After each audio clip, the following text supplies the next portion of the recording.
तो दोस्तों, कुछ कहानियाँ डराती नहीं जगाती है, कुछ फिल्में सिर्फ देखी नहीं जाती महसूस की जाती है। और जब कहानी हो एक माँ की जो अंधेरे से लड़ती है और मौत से टकराती है, तब वो फिल्म बनती है माँ। तो तैयार हो जाइए एक ऐसी कहानी के लिए जहाँ ममता राक्षसों से टकराएगी और एक माँ खुद काली बन जाएगी। तो आइए दोस्तों, आज हम एक्सप्लेन करने वाले हैं माँ मूवी को। और अगर वीडियो अच्छा लगे तो वीडियो को लाइक करके चैनल को सब्सक्राइब जरूर कीजिएगा, ताकि आपको इसी तरह के लेटेस्ट और फ्रेश कंटेंट मिलते रहे। तो फिल्म की शुरुआत होती है पश्चिम बंगाल के चंद्रपुर गांव से, जहां पर एक प्रथा है कि जिसके सपने में काली माँ आती है, उसे ही काली माँ की पूजा करने का सौभाग्य प्राप्त होता है। जिस लड़की को ये सौभाग्य प्राप्त हुआ है, उस लड़की का नाम है परुणिता। एक तरफ तो काली माँ की पूजा चल रही थी, तो दूसरी तरफ एक बच्चे का जन्म होता है जो कि एक लड़का था।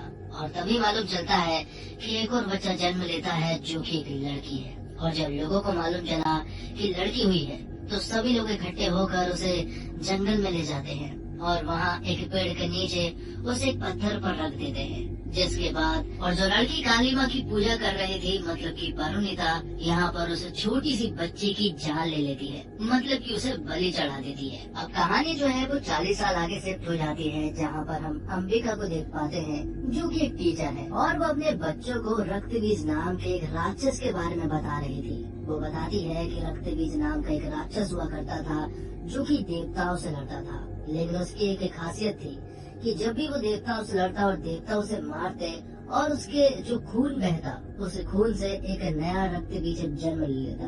मतलब कि रक्तबीज का जितना भी खून बहेगा, जितने भी उसके बूंदे जमीन पर गिरेंगे, उतने रक्तबीज पैदा हो जाएंगे। जिस वजह से अब रक्तबीज की एक बहुत बड़ी फौज बन गई थी। अब रक्तबीज की सेना इतनी बड़ी हो चुकी थी कि वो देवता से लड़ नहीं रहे थे, बल्कि वो उन्हें हरा भी रहे थे।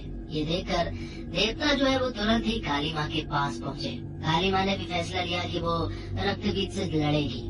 तब काली माँ रक्तबीज से लड़ी और उसे हरा दिया। और रक्तबीज का जितना भी खून बह रहा था, उन सारे बूंदों को यहाँ पर काली माँ ने अपने जीभ पर धारण कर लिया था। अब अंबिका की पूरी फैमिली को दिखाया जाता है। अंबिका की फैमिली में उसकी एक बेटी है जिसका नाम श्वेता है और वो 12 साल की है। उसके पति का नाम शुभांकर है, और यहाँ हमें पता चलता है कि शुभांकर दरअसल में चंद्रपुर से बिलोंग करता है, और वो भी उसी परिवार से जहाँ पर उस लड़की की बलि दी गई थी। अब श्वेता जो है वो चंद्रपुर के बारे में पता करना चाहती है, इसलिए वो अपने माता पिता से चंद्रपुर के बारे में पूछती है। लेकिन हमेशा शुभांकर और अंबिका जो है वो श्वेता को कुछ भी नहीं बताते हैं। दरअसल में वहाँ कुछ रहस्यमय घटना हुई थी, ये बात शुभांकर और अंबिका जानते हैं। इसी वजह से वो उसे नहीं बताते हैं, क्योंकि वो सिर्फ और सिर्फ 12 साल की है। और उसी रात शुभांकर को मालूम चलता है कि उसके पिताजी की डेथ हो गई है और उसे रातों रात जो है वो चंद्रपुर जाना पड़ेगा। लेकिन ये बात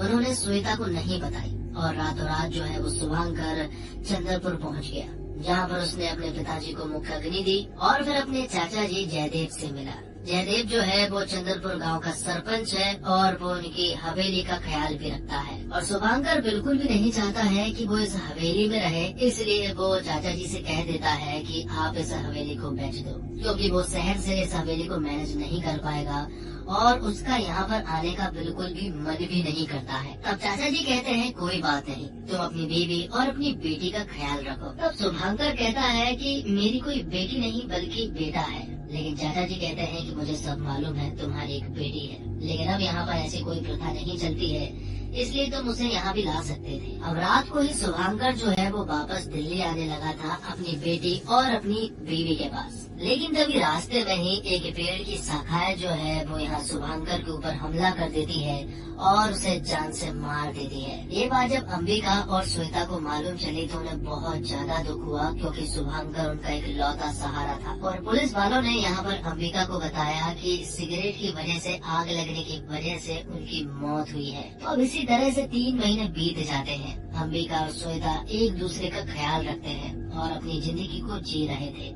कि तभी जयदीप का कॉल आता है चंद्रपुर से यहाँ पर अंबिका के पास, और वो अंबिका से कहते हैं कि शुभांकर जो है वो इस हवेली को बेचना चाहता था, मैं चाहता हूँ कि तुम यहाँ पर आ जाओ और सारी फॉर्मेलिटीज कर लो। लेकिन अंबिका नहीं चाहती है कि वो चंद्रपुर जाए, इसलिए वो चाचा जी से ही कह देती है कि आप ही देख लो और जो भी कट होगा वो आप रख लेना, बाकी के जो भी हवेली के पैसे बनेंगे वो हमें दे देना। लेकिन जयदीप कहता है कि आखिरी के जो शब्द थे शुभांकर के वो ये थे कि ये हवेली बिक जाए, और जो उसके आखिरी शब्द थे उसी को मैं मानूंगा कि ये उसकी आखिरी इच्छा थी। इसलिए मैं चाहता हूँ कि तुम यहाँ पर आ जाओ।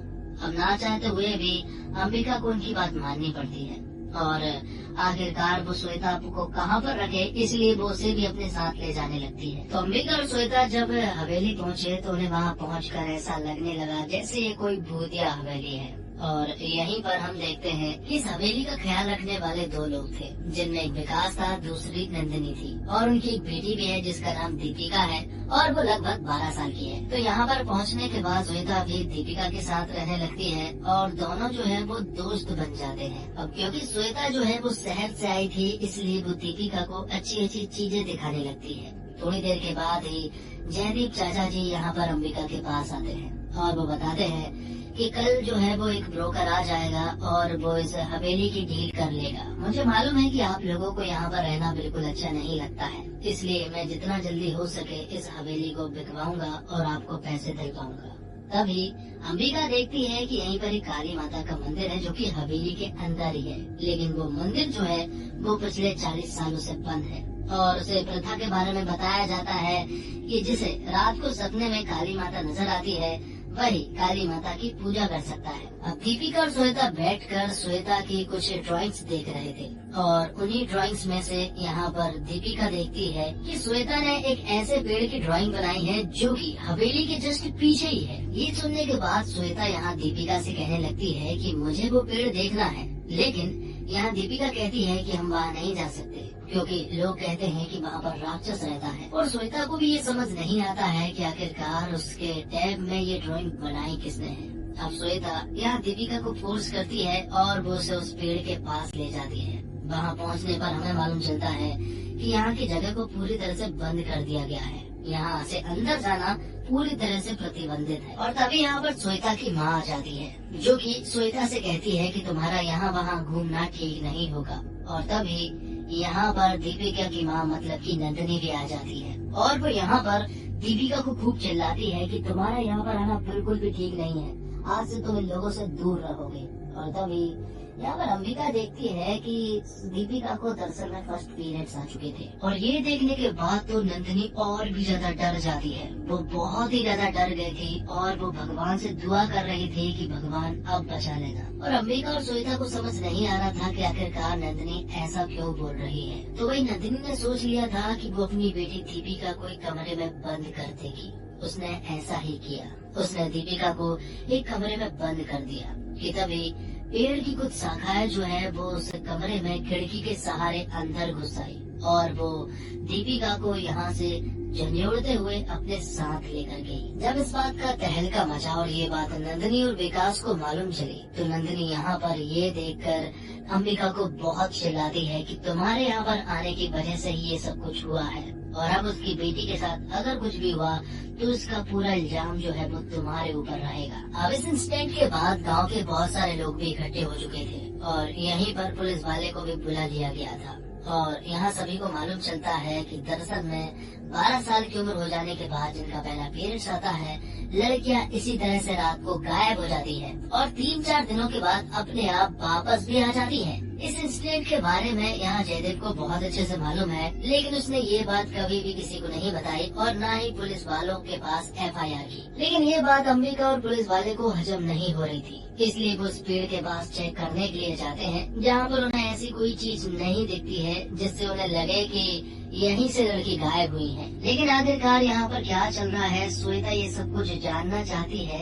इसलिए श्वेता ये सारी बातें अपनी माँ अंबिका से पूछती है। तो अंबिका यहाँ पर श्वेता को एक कहानी सुनाती है। वो कहानी थी रक्त बीज की। रक्त बीज के बारे में आपको पता होगा कि वो एक शक्तिशाली राक्षस था। उसकी एक बूंद से नया रक्त बीज जन्म ले लिया करता था, लेकिन बात कुछ ऐसी है कि जब काली माता ने सारे रक्तबीज को खत्म कर दिया था तो उन्हीं में से एक खून की बूंद जो है वो चंद्रपुर में गिर गई थी। अब एक राक्षस ने जन्म तो लिया, लेकिन वो रक्तबीज इतना शक्तिशाली नहीं था, जिस वजह से वो एक पेड़ के रूप में था और वो गांव वालों को परेशान कर रहा था। लेकिन इसके बारे में एक राजा को पता चल गया था। तब एक दिन राजा के सपने में काली माता आई और उसने काली माता की पूजा की। पूजा करने के बाद जब राजा को शक्ति मिली तो वो रक्तबीज से लड़ने के लिए पूरी तरह से रेडी था। और जब वो उसे लड़ा तो जीत राजा की तो हुई, लेकिन उसने अपना बीज जो है वो राजा की बेटी में छोड़ दिया था, जिस वजह से अब वो लड़की जो भी जन्म देगी वो रक्तबीज ही बनकर पैदा होगा। ये देखकर राजा ने सोचा कि इस लड़की का मर जाना ही बेहतर है। अगर ये जिंदा रही और अगर इसने किसी बच्चे को जन्म दिया तो वो राक्षस बनकर पैदा होगा। इसलिए राजा ने उस बच्ची को मार डाला। और ये परिवार कोई दूसरा परिवार नहीं है, बल्कि ये तुम्हारे पिताजी का ही परिवार है, जिस वजह से हमने तुम्हें आज तक इन सभी लोगों से छिपा कर रखा था और बताया कि तुम लड़का हो। अब अंबिका और पुलिस वाले मिलकर इन सारी लड़कियों की इन्वेस्टिगेशन करने लगते हैं। कुछ 3-4 दिनों के बाद सारी लड़कियां वापस आ जाती है और जब उनसे पूछताछ की जाती है तो मालूम चलता है कि उन सारी लड़कियों को इस इंसिडेंट के बारे में कुछ भी नहीं मालूम है। और अब एक दिन अचानक से श्वेता के पेट में दर्द होने लगता है, मतलब कि उसे फर्स्ट पीरियड आने वाले थे। ये देखकर अंबिका समझ गई थी कि कुछ न कुछ प्रॉब्लम आने वाली है। तो जिस जगह पर श्वेता सो रही थी उस जगह पर जो सारी लड़कियां गायब हुई थी अब वो वापस आ चुकी है और अब उन सारी लड़कियों को राक्षस ने पजेस कर लिया है। वो सारी लड़की श्वेता के पास आती है और वो उसे उठाकर उस वृक्ष के पास ले जाने लगती है। कि तभी एक बूढ़ी औरत जो है वो यहाँ पर श्वेता को बचाने की काफी कोशिश करती है। आखिर में अंबिका और उस बूढ़ी औरत ने श्वेता को बचा लिया था। ये देखकर अंबिका समझ गई थी कि अब वो यहाँ पर बिल्कुल भी नहीं रह सकती है, क्योंकि अगर वो यहाँ पर रहे तो उसकी बेटी और उसकी खुद की जान खतरे में हो सकती है। इसलिए रातों रात वो कार से अपने घर जाने लगती है कि तभी बीच रास्ते में वही सारी लड़कियां आ जाती है और वो अंबिका और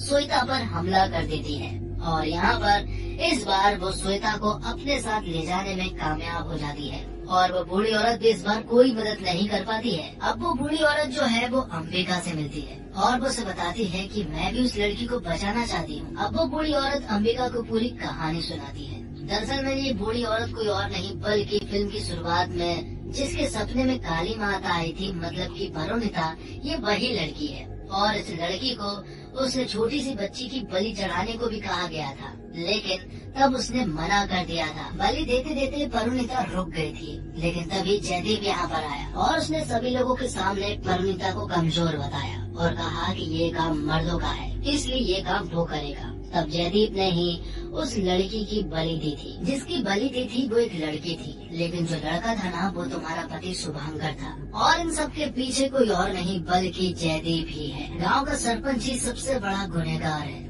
दरअसल में जब जयदीप ने उस बच्ची की जान ली तब उस राक्षस ने यहाँ पर शुभांकर के पूरे परिवार को मारना चाहा, जिनमें जयदीप भी शामिल था। लेकिन उसने जयदीप को नहीं मारा क्योंकि उसने देख लिया था कि जयदीप जो है वो 1 नंबर का मक्कार आदमी है। जयदीप उसका साथ जरूर देखा, इसलिए उसने उसे नहीं मारा और जयदीप ने उस राक्षस के साथ हाथ मिला लिया। तब जयदीप के पास भी बहुत सारी पावर्स आ चुकी थी और अब वो राक्षस के लिए काम करने लगा था। जितनी भी लड़की गायब होती उन सभी के पीछे जयदीप का ही हाथ था। लेकिन उनका असली मकसद श्वेता को यहाँ पर लाने का था, क्योंकि श्वेता ही उन्हें चाहिए थी। इसी वजह से उन्होंने शुभांकर के पिता को मरवाया ताकि उन्हें ऐसा लगा था कि शुभांकर के साथ उसकी बेटी श्वेता भी आएगी, लेकिन ऐसा नहीं हुआ।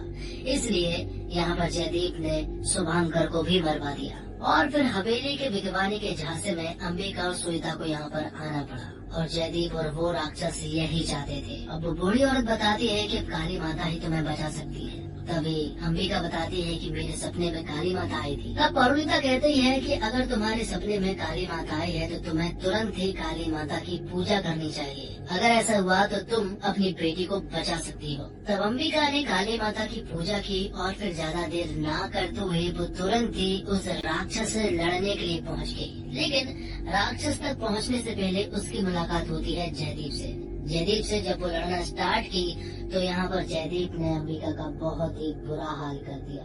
उसके हाथ पैर गर्दन सारी चीजें तोड़ दी थी, उसे पूरी तरह से अधमरा कर दिया था। और जब अंबिका मरने ही वाली थी कि तभी उसका एक खून का कतरा जमीन पर गिरा और तब अंबिका के अंदर काली माता आ जाती है और फिर वो जयदीप से लड़ना स्टार्ट करती है। और इस बार वो सिर्फ उससे लड़ी नहीं बल्कि उसने जयदीप को पूरी तरह से खत्म कर दिया था। और जयदीप ने जिन सारी लड़कियों को पजेस करके उनका सहारा लिया था, अंबिका ने उनके सबके माथे पर हाथ फेर दिया था, जिस वजह से वो सारी लड़कियां भी ठीक हो चुकी थी। तो इस तरह से अंबिका ने सबको बचा लिया था। और जब वो इन सारी लड़कियों को वापस लेकर आ रही थी कि तभी यहाँ पर परिणीता आती है, जो कि बूढ़ी औरत है।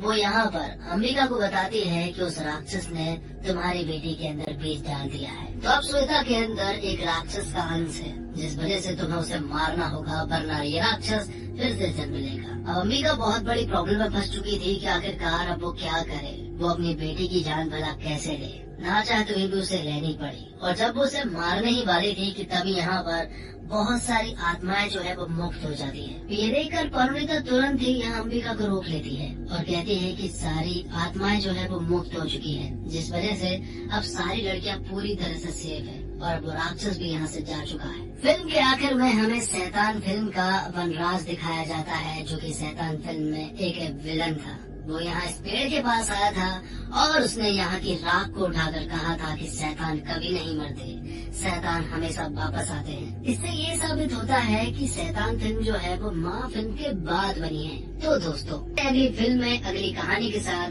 तब तक आप इस चैनल के साथ बने रहिए और इसी तरह की वीडियोस देखते रहिए। मिलते एक और कमाल की वीडियो के साथ, तब तक ये चैनल के साथ बने रहिए। धन्यवाद। जय हिंद, जय भारत, जय श्री राम।